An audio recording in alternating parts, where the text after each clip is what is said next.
오늘 함께 볼 하나님의 말씀 로마서 3장 19절로 24절까지 우리 함께 봉독하고 그리스도를 전파함 그 첫 번째 시간으로 진단이란 제목으로 말씀 증거하겠습니다.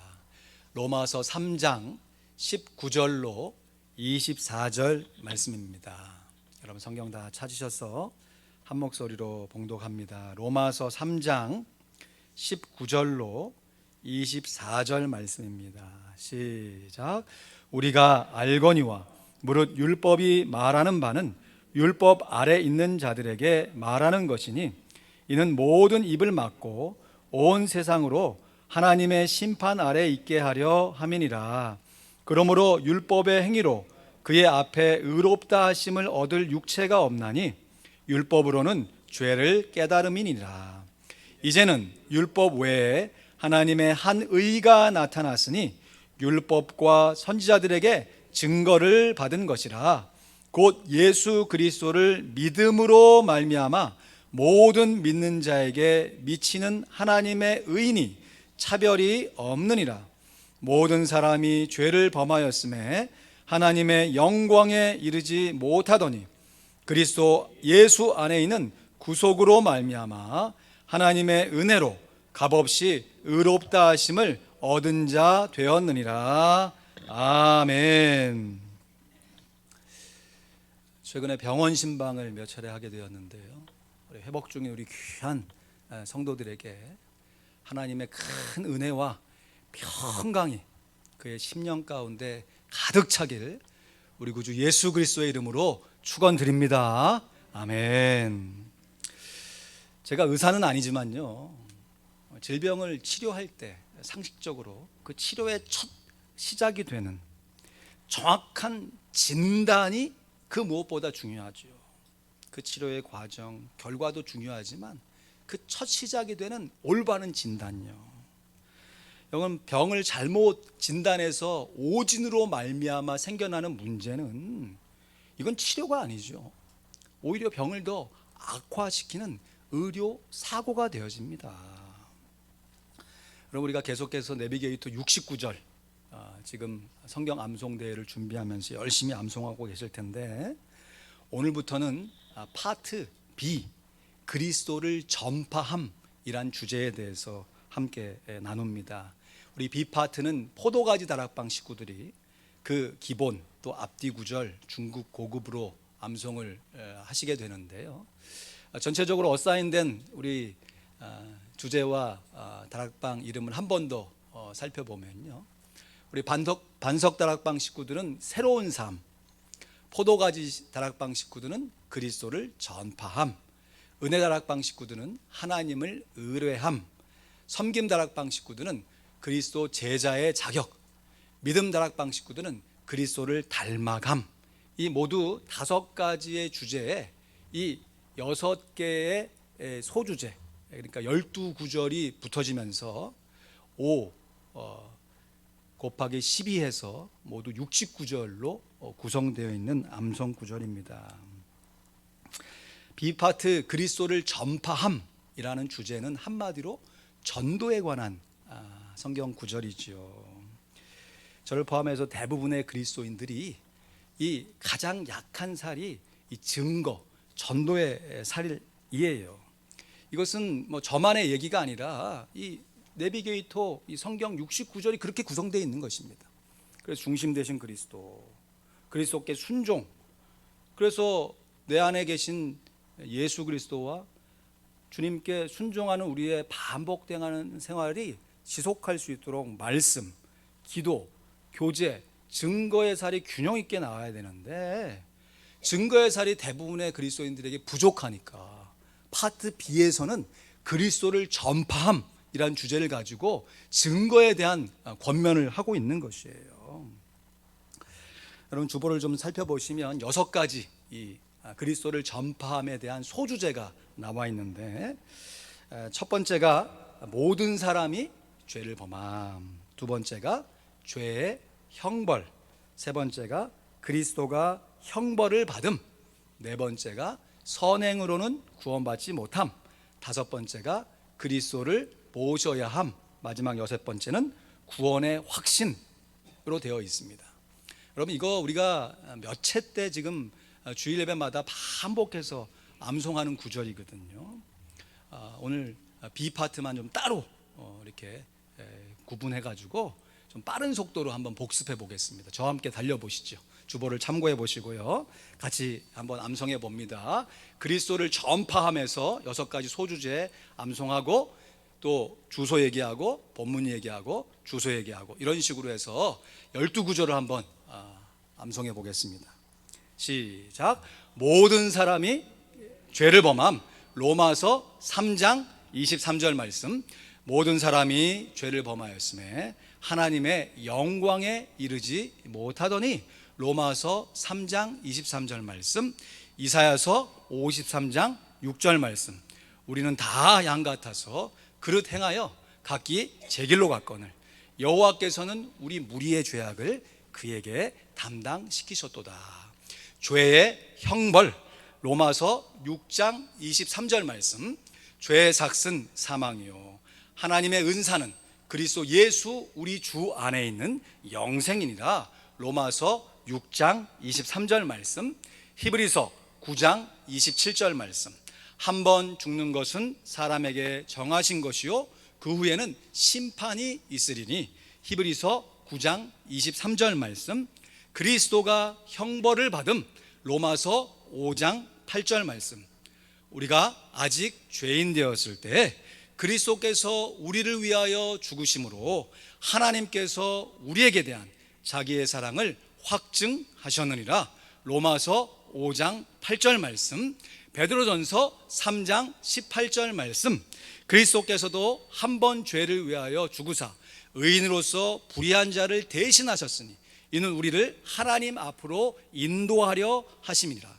육체로는 죽임을 당하시고 영으로는 살리심을 받으셨으니. 베드로전서 3장 18절 말씀. 선행으로 구원받지 못함. 에베소서 2장 8절 9절 말씀. 너희가 그 은혜를 인하여 믿음으로 말미암아 구원을 얻었나니 이것이 너희에게서 난 것이 아니요 하나님의 선물이라. 행위에서 난 것이 아니니 이는 누구든지 자랑치 못하게 함이니라. 에베소서 2장 8절 9절 말씀. 디도서 3장 5절 말씀. 우리를 구원하시되 우리의 행한 바 의로운 행위로 말미암지 아니하시고 오직 그의 긍휼하심을 쫓아 중생의 씻음과 성령의 거룩해 하심으로 하셨나니. 디도서 3장 5절 말씀. 그리스도를 모셔야 함. 요한복음 1장 12절 말씀. 영접하는 자 곧 그 이름을 믿는 자들에게는 하나님의 자녀가 되는 권세를 주셨으니. 요한복음 1장 12절 말씀.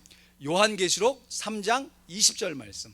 볼지어다 내가 문 밖에 서서 두드리노니 누구든지 내 음성을 듣고 문을 열면 내가 그에게로 들어가 그로 더불어 먹고 그는 나로 더불어 먹으리라. 마지막 6번째 주제죠. 구원의 확신. 요한일서 5장 13절 말씀. 내가 하나님의 아들의 이름을 믿는 너희에게 이것을 쓴 것은 너희로 하여금 너희에게 영생이 있음을 알게 하려 함이니라. 요한일서 5장 13절 말씀. 요한복음 5장 24절 말씀. 내가 진실로 너희에게 이르노니 내 말을 듣고 또 나 보내신 이를 믿는 자는 영생을 얻었고 심판에 이르지 아니하나니 사망에서 생명으로 옮겼느니라. 요한복음 5장 24절 말씀. 할렐루야. 모든 사람이 죄를 범하여서 하나님께 영광에 이르지 못했지만 구원의 확신. 내가 하나님의 아들의 이름을 믿는 너에게 쓴 것은 너희로 하여금 뭐가 있다고요? 영생이 있음을 알게 하랍니다. 그러니까 결국 하나님께 영광을 돌리는 게 뭐예요? 우리 안에 있는 영생이 있음을 확인하고 그 영생을 다른 사람에게 증거하는 삶을 살아가는 것이 곧 하나님께 영광을 돌리는 것입니다. 여러분, 질병을 치료함에 있어서 정확한 진단이 중요하듯이 전도 역시 영적인 질병을 고치는, 영적인 죽음을 극복하는 이 전도 역시 그 첫 출발인 진단이 너무너무 중요한 것이에요. 여러분, 우리들이 왜 전도해야 하는가? 그것은 바로 모든 사람이 죄에 빠져 있기 때문에 주님, 제가 죄인입니다 라는 고백이 있어야 한다는 것이죠. 여러분, 우리 B파트 이 첫 번째 모든 사람이 죄를 범한 두 구절만 다시 보실까요? 첫 번째, 모든 사람이 죄를 범하였음에 하나님의 영광에 이르지 못한다. 로마서 3장 23절이잖아요.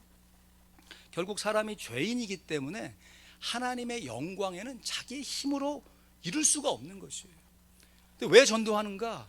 우리가 전도하는 과정 속에서 하나님께 영광을 돌리고, 이미 죄에 빠진 사람이 예수 그리스도를 믿음으로 영생을 소유하게 돼서 하나님께 영광 돌릴 수 있도록 하기 위해서 전도하는 것이죠. 여러분, 내용은 똑같지만 표현만 바뀌었잖아요.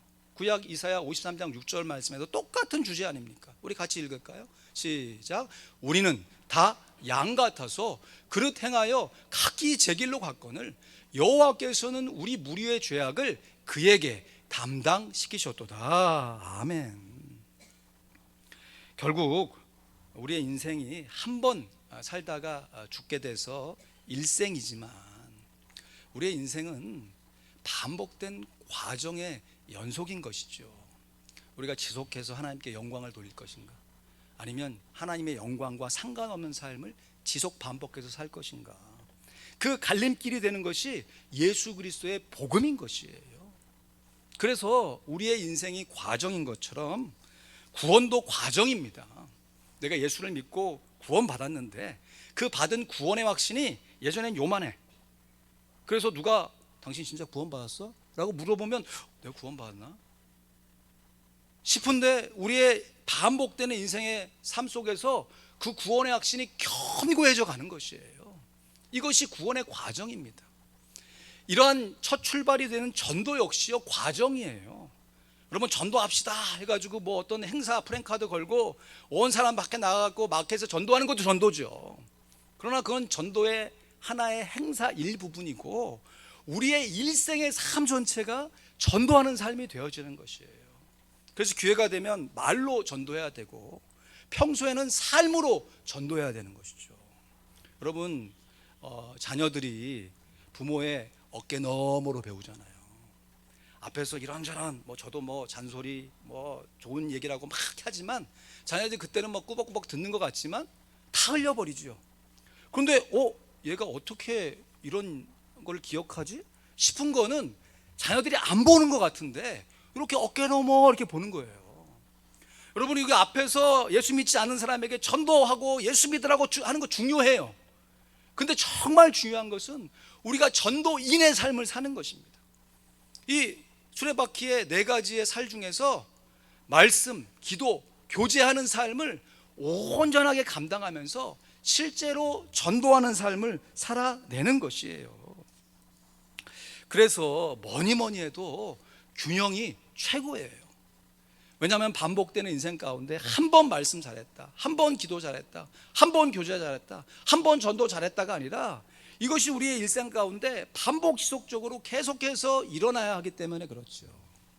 그러할 때 여러분, 이것이 바퀴여야 돼요. 바퀴, 동그란 바퀴가 돼야 되는데 이 살이 말씀, 기도, 교제는 어느 정도 이루어져서 이 원을 이루는데 증거의 살이 턱없이 부족하거나 없으면 어떻게 돼야죠? 이게 반원이 되잖아요. 반원이. 그러니까 앞으로 갈 때는 말씀과 교제와 기도로 갔는데 증거의 이 주축을 삼고 그 살을 힘을 의지해서 앞으로 가야 되는데 증거의 살이 없으니까 이게 앞으로 갔다가 뒤로 다시 돌아오는, 그래서 앞으로 갔다 뒤로 갔다 그냥 반복적인 이런 신앙생활로 머물 수는 없다는 것이죠. 그래서 증거를 하게 되면요, 1차적으로는 우리가 전도하는 목적은 아직도 하나님의 영광이 무엇인지 모르고 자기의 죄에 갇혀서 살아가는 사람들에게 그 죄를 이길 수 있는, 극복할 수 있는 예수 그리스도를 소개하는 것이에요. 그런 말미암아 우리의 전도함을 통하여서 하나님께서 미리 작정한, 구원받기로 예비한 한 영혼이 예수 믿어 하나님의 자녀가 이루어지게 되는 줄로 믿습니다. 이것이 전도의 가장 큰 목적인데요, 그 과정과 결과 속에서 덤으로 나타나는 현상이 무엇이냐? 전도하는 사람이 전도 받는 사람이 아니라 전도하는 사람이 자기의 신앙생활 가운데 말씀과 기도와 교제는 어느 정도 되어져 있는데, 전도의 살이 전에는 턱없이 부족해서 이게 앞으로 갔다 뒤로 갔다 하는 이 반복적인 이 신앙생활, 종교생활에서 이제는 이 증거의 살, 전도의 살이 견고해지니까 어떠한 상황 속에서도 앞으로 전진하는 성숙한 그리스도인들로 변화되게 되는 것이에요. 그래서 전도는 다른 사람의 영혼 구원을 위해서 하는 것이지만 결과적으로는 자기 자신의 신앙 성숙을 위해서도 반드시 해야 되는 것이에요. 그래서 사도 바울 같은 경우는 내가 복음을 증거하지 않으면 내게 뭐가 임한다고 그랬어요? 화가 임한다고 그랬잖아요. 불균형한 신앙생활로 인해서 절름발이 신앙생활을 할 수밖에 없다라고 하는 것이죠.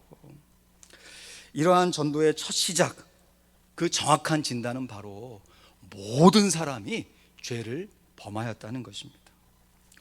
제가 죄를 안 지었는데요. 여기서 말하는 것이 어떤 도덕적이거나 윤리적인, 아니 나아가서 이 법률적인 죄악만을 얘기하는 것이 아니라 하나님과 상관없는 삶, 다시 말해 하나님을 인정하지 않고 자기 마음대로 살려고 하는 것을 성경에는 죄로 규정하기 때문에 모든 사람이 아담의 이 시조의 죄악으로 말미암아 다 그 죄 아래 놓이게 되었다는 것이에요. 그래서 로마서 3장 23절 이어지는 24절 말씀이 필요한 것이죠. 여러분 이렇게 암송하면 중급 레벨이 되는 것이에요. 로마서 3장 23절 암송하시고 그 다음 구절까지 같이 암송하시면 중급반이 되는 것이죠. 우리 같이 이어서 한번 읽어볼까요? 시작. 모든 사람이 죄를 범하였으며 하나님의 영광에 이르지 못하더니 그리스도 예수 안에 있는 구속으로 말미암아 하나님의 은혜로 값없이 의롭다 하심을 얻은 자 되었느니라. 아멘. 완전한 문장이죠. 사실 24절 말씀이 우리에게 더 큰 은혜가 되는 게 사실이에요. 그런데 24절 이전에 정확한 진단, 그 치료의 첫 시작이 23절 말씀인 것을 우리가 잊지 말아야 할 것이에요. 종교개혁으로 우리에게는 굉장히 익숙하고 유명한 마틴 루터는, 이건 목사님이 아니죠. 그 당시엔 개신교가 없었으니까 사제였어요. 사제. 그래서 천주교에서 하는 여러 의식들, 미사, 또 기도회, 또 나름대로 금식, 이런 걸 통해 자기의 죄성을 한번 죽여보려고 누구보다도 애쓰고 노력했던 사람이에요. 그럼 우리가 새벽기도 하잖아요. 사실 새벽기도 한 번 하는 것도 어렵지만 반복해서 일평생 하는 거, 이거 진짜 만만한 일은 아니잖아요. 그냥 아침에 단순히 일어났다라고 하는 걸 떠나서 그렇게 새벽기도를 반복해서 할 수 있도록 저녁 시간을 관리해야 이게 지속적으로 균형 있게 할 수 있으니까. 근데 이 당시에 이 천주교에서 하는 새벽 기도회가 아니라 밤중 기도회가 있었는데 그것을 비질이라고 합니다. 비질. 밤중이라도 비질하는 게 아니라 비질런스, 영어로 이제 경계한다는 뜻이거든요. 이게 새벽 2시부터 4시까지 진행돼요. 그걸 날마다 하는 것입니다. 그러면 뭐 낮에 낮잠을 자거나 낮에 쉬냐? 그렇지 않아요. 이 당시에 이 기도가 노동이고 노동이 기도라는 생각을 갖고 있었기 때문에 또 낮에는 열심히 일을 하는 거예요. 그리고 피곤한 몸을 입고 저녁에 좀 일찍 자긴 하겠죠. 그래서 한참 자고 있는데 2시에 깨우니, 여러분 그것도 날마다 그렇게 깨서 기도하니 이게 육신적으로 얼마나 고된 일이 되겠어요. 근데 그 일을 하는 이유는 뭐냐? 그렇게 하면서 이 육신의 죄악을 정화한다는 의미를 하는 거예요. 그래서 힘들고 어렵지만 여러분 아침에 이 눈꺼풀, 우리 육신에 보면서 얼마나 가벼운 존재입니까, 그죠? 그러나 요거 하나 제대로 뜨는 것이 또 생각해보면 또 얼마나 어려운 일인지 몰라요. 그거 다 띄어가지고 그 새벽에 일어나서 기도를 했는데 처음에는 그렇게 하면서 어느 정도 내 안에 죄성이 죽어 들어가는구나, 이런 거를 경험하면서 했는데 아무리 그렇게 율법적으로 기도를 해도 자기 안에 있는 죄성이 사라지지 않는 거죠. 여기서 말하는 죄가 뭐 마틴 루터가 뭐 다른 뭐 도덕적으로 법률적으로 죄를 졌다는 얘기가 아니죠. 마치 그 윤동주 시인의 서시에 나오는 잎새에 있는 바람에도 나는 괴로워했다.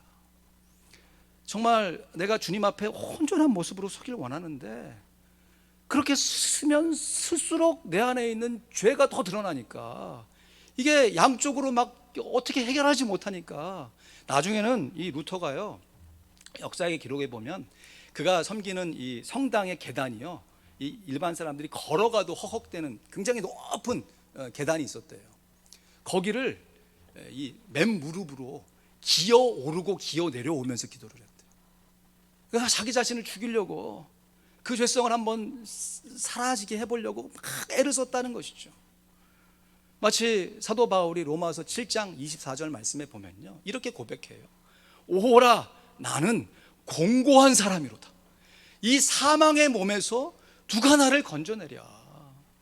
그리고 곧바로 25절로 넘어가는 것 같지만 여러분, 행간을 읽을 수 있어야 돼요. 행간을.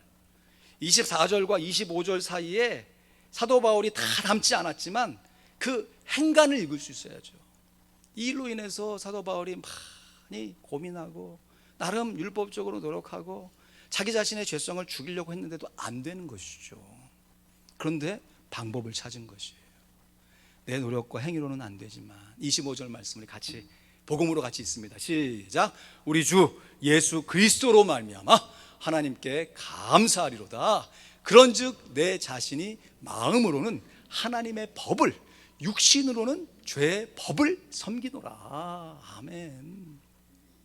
여러분, 높은 산이 있다는 것은 그 산 주변에 깊은 골짜기가 있다는 것이에요. 여러분, 이 두 가지를 함께 볼 수 있어야 됩니다. 우리가 예수 그리스도로 말미암아 죄인이 되었다, 그 구원의 감격을 높이 높이 누린다는 것은 예수를 만나기 전에, 예수를 만난 이후에도 드러나는 나의 이 죄성의 문제를 해결하지 못해서 처절하게 고민하고 고통 가운데 하나님을 찾아본 사람이 예수 그리스도를 통해 구원받고 그 구원의 감격의 노래를 불릴 수 있는 것이에요.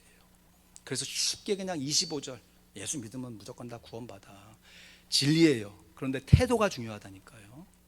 그냥 예수 믿으면 구원받아, 믿어봐, 이게 아니라 내가 정말 내 인생에 의해서 정말 내 이 죄 문제를 해결해 보려고 애를 써봐, 안 되더라. 근데 길이 있는 걸 내가 발견했다. 예수 믿으면 구원받습니다. 이 고백이 이어져야 한다는 것이에요. 지난 월요일에 우리 교회가 속한 이 미주 한인 예수교 장로회 동나무 노회가 열렸습니다. 이 노회에서 우리 권수님, 이제는 장로님이시죠, 노회에서 고시를 보시고 우수한 성적으로 이제 시험에 합격하시고 하셨는데, 그 노회에 이제 제가 조금 일이 있어서 늦게 갔거든요. 한참 예배가 진행되는데 뒷자리에 이렇게 탁 앉게 되었어요. 근데 제 안에 이제 이 노회가 참 오래간만에 대면으로 이제 아틀란타에 열리는 거거든요. 전에는 이제 줌으로 열리고 저 이제 남쪽 지방에 열려서 많은 분들이 참여하지 못했어요. 근데 이번에는 아틀란타에 열리고 오래간만에 대면으로 열리니까 평소에 비해서 더 많은 분들이 참여를 하셨습니다. 제가 우리 교회를 섬기며 부임한 이후부터 노회에 대해서 계속 참여하면서 그분들과 교제하면서 그분들의 지도를 받고 있거든요. 근데 마치 이제 그런 느낌이에요. 여러분, 지금은 아직도 이제 단풍이 안 들었잖아요. 좀 선선한 바람이 들긴 하지만 이제 한 10월 중순 말 되면 한 나무가 아니라 한 전체 산이 그냥 다 한꺼번에 마치 약속이라도 한 듯이 그냥 빨간 단풍이 아름답게 탁 들잖아요. 마치 그런 모습이 제 마음 가운데 이렇게 스며들듯이 뒤에서 우리 노회 목사님, 사모님을 탁 바라보는데, 제가 처음 우리 교회 왔을 때 이렇게 정정하신 분들, 머리가 까매가지고 꼿꼿하신 분들이 누구나 할 거 없어, 그냥 다 좀 죄송합니다, 자세도 조금 이렇게 꾸부정해지셨고, 그 뒤에 뭐 염색을 일부러 다 하나도 안 하고 오시는지 모르겠는데 다 흰머리 서리가 쫙 앉아있는 모습을 보니까 뭐 저도 그랬겠죠, 그죠? 저도 제가 제 모습을 제 눈으로는 못 보니까 참 그 모습을 보면서 야, 참 인생이 이렇게 흘러가는구나, 참 세월이 이렇게 지나가는구나 하면서 조금은 씁쓸한 마음이 들었어요.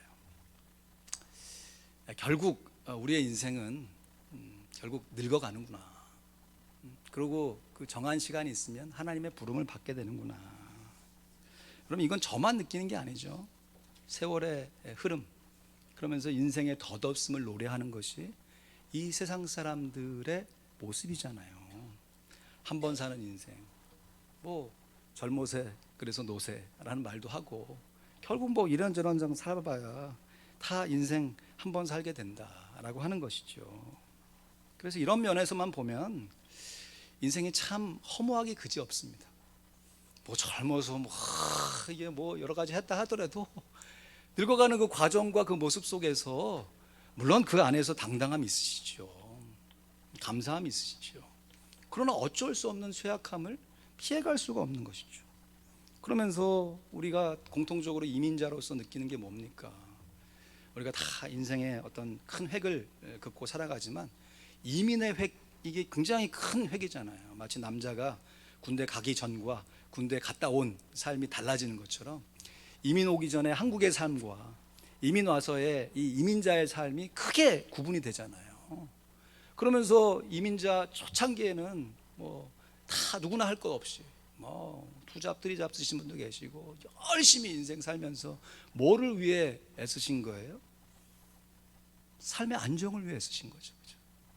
그리고 그렇게 정말 정신없이 누구보다도 열심히 살아온 우리의 인생 가운데 뒤돌아보니까 삶의 안정은 어느 정도 이루어졌는데 내가 지금 정말 바른 삶을 사는 것인가?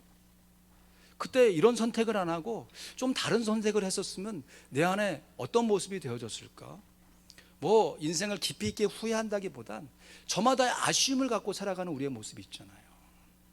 그래서 안정을 취하려고 하는 사람의 입장, 이민 초기에 있는 사람들도 힘들고, 안정이 되어져서 어느 정도 이제 되어졌다 싶은데 이제는 지나간 세월을 돌이킬 수 없어서 또 힘들고, 참 우리의 인생은 왜 이렇게 살기가 힘든 것일까 라고 내 자신의 모습을 보면 나만 그런가? 그렇지도 않아요. 주변의 사람들이 겉으로는 안 그런 척하지만 깊이 있게 사람의 마음을 나누면 인생이 허무하다, 인생이 참 빨리 가고 덧없다라는 것을 이구동성으로 고백하거든요. 이러한 진단을 참 철학적인 관점에서 누구보다도 날카롭게 이 진단을 내린 분이 있어요. 그분이 실존주의 철학자인데요, 하나님을 인정하는 실존주의라고 해서 말이 좀 어렵지만 유실론적 실존주의의 대가인 쇠렌 키에르케고르라고 하는 사람입니다. 이분이 이런 말을 했어요. 절망은 죽음에 이르는 병이다. 그리고 이 병에 걸리는 것은 인간뿐이다. 인간이기 때문에 절망할 수 있는 것이다. 정확한 진단이에요. 여러분, 절망은 죽음에 이르는 병이다 라고 했을 때 이 문장만 보면 절망이 좋은 겁니까? 나쁜 겁니까? 나쁜 것이죠. 왜냐하면 죽음에 이르는 질병이니까. 그런데 이어지는 문장에 보면 그리고 이 병에 걸리는 것은 오직 인간뿐이래요. 조금 분위기가 전환되면서 맨 마지막 문장이 어떻게 끝나냐면 인간이기 때문에 절망할 수밖에 없는 게 아니라 절망할 수 있는 것이다 라고 하는 여지를 남겨요. 그렇지만 여기서 말하는 절망은 완전히 나쁜 것이 아니라 또 다른 소망을 찾기 위한 하나의 과정으로서 보일 수 있다고 하는 것이죠. 여러분, 정말 이 절망을 죽음에 이르는 병으로, 그래서 우리 인생 가운데 무엇을 하든지 자꾸 우리를 허무하게 만드는, 마치 이렇게 뒤에서 잡아당기는 것 같은 이 감정적인 또 그런 이 심정적인 마음이 막 들 때, 그때 나 자신을 향해서 무장해제하고, 그래 나는 원래 이런 존재야 라고 인정하는 것이 필요해요. 그것을 막 감추고 막 그냥 뭐 미봉책으로 없는 것처럼 뭐 그냥 인생이 맨날 즐겁고 좋은 것으로 포장해도 결국은 지나가는 우리의 세월의 흐름 속에서 절망하여 죽게 될 수밖에 없거든요. 그것을 철저하게 인정함과 동시에 이것이 내가 살아가니까 이런 환경 가운데 놓이는 것이다 라고 하는 인생의 통찰을 가질 수 있어야 한다는 것이에요.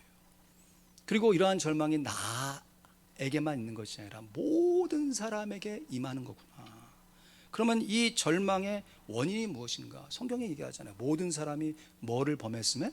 죄를 범했음에 모든 사람은 죄인이구나. 여러분, 죄인이 죄인을 사해 줄 수가 없어요.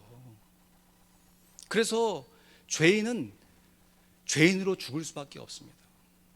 그러나 죄를 사해 줄 수 있는 권세를 갖고 있는 분이 그 죄를 사하면 그 죄가 사면되는 것이에요.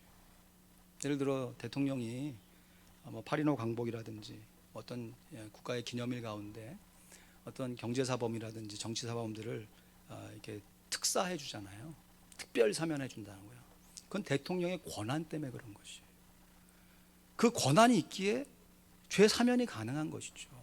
제가 그냥 제가 아는 친한 사람 있다고 해서 이 사람 제가 오늘 사해줬습니다 선언한다고 되는 게 아니에요. 그런데 아무리 대통령이라 할지라도 인간끼리 서로 지은 죄는 사면할 수 있는 권한을 갖고 있을지 모르지만 하나님과의 관계에서 일어난 죄를 사람이 사해 줄 수가 없는 거지.